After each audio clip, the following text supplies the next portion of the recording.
Ciao a tutti, sono Thomas De Gobbi. Oggi voglio fare insieme a voi un piccolo test.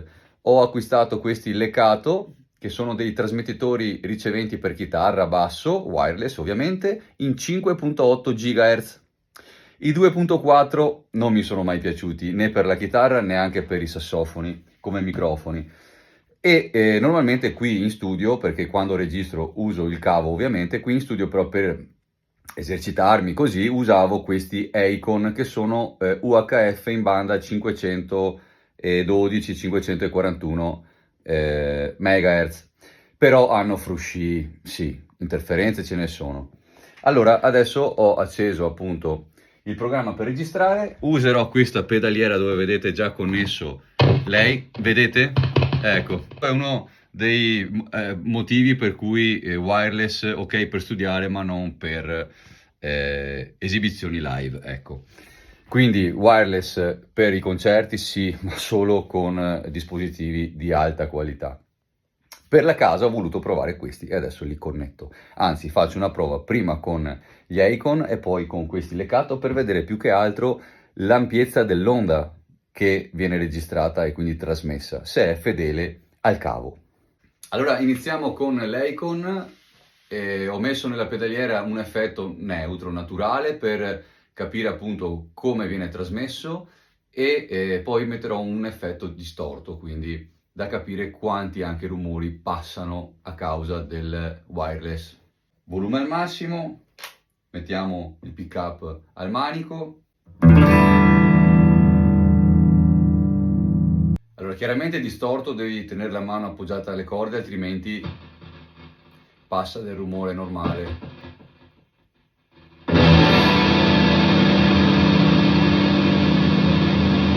Ok, allora adesso provo invece il Lecato. Li si accende col pulsante e teoricamente sono già connessi. Allora, faccio lo stesso test di prima, lo vado a toccare, non succede niente, ok? Tocco anche qua, non succede niente, mentre l'altro della Acon quando lo si toccava faceva passare delle interferenze. Suono neutro.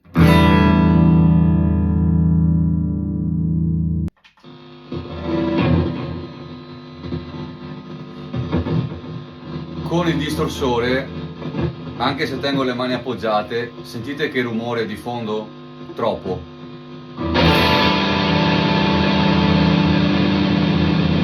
C'è troppo rumore di fondo. No, non va assolutamente bene, purtroppo. Ho messo di nuovo l'Acon e guardate, con la mano appoggiata come ero prima, non ci sono rumori di fondo. Con volume aperto, ovviamente, ok? Ma non ci sono rumori di fondo. Certo, se batto qua sì perché faccio rumore nei pick up, ma prima avevo semplicemente la mano appoggiata qui e c'era un rumore fortissimo che qui non c'è. Quindi ancora una volta preferisco gli UHF, anche se ovviamente questi della Acon sono economici da usare qui in casa, vanno meglio che non questi Lecato che sono 5.8. Ho visto le recensioni, ne parlavano bene, ma ahimè, ne sto dimostrando la prova, no, assolutamente no. Uso ludico, va bene, ma perché spendere 100 euro di questi quando con questi Acon, anche se hanno qualche difetto, sì, anche questi, hanno comunque un suono molto più bello. Tra l'altro guardate le due forme d'onda, questa è quella dell'Acon e questa è quella dell'Alecato. È chiaramente più corposa e più fedele al cavo quella dell'Acon che è in UHF piuttosto che quella in 5.8 GHz dell'Alecato. È molto più bella questa forma d'onda di questa. Quindi per me sono ancora migliori questi, anche se hanno delle zone qui dentro a questa stanza dove appunto sganciano perché ci sono delle interferenze, piuttosto che questi Lecato o altri 2.4 o 5.8 GHz, perché anche se hanno in realtà un po' meno interferenze, hanno un suono peggiore e comunque trasmettono tanto rumore di fondo della chitarra e non va bene. E quindi musica!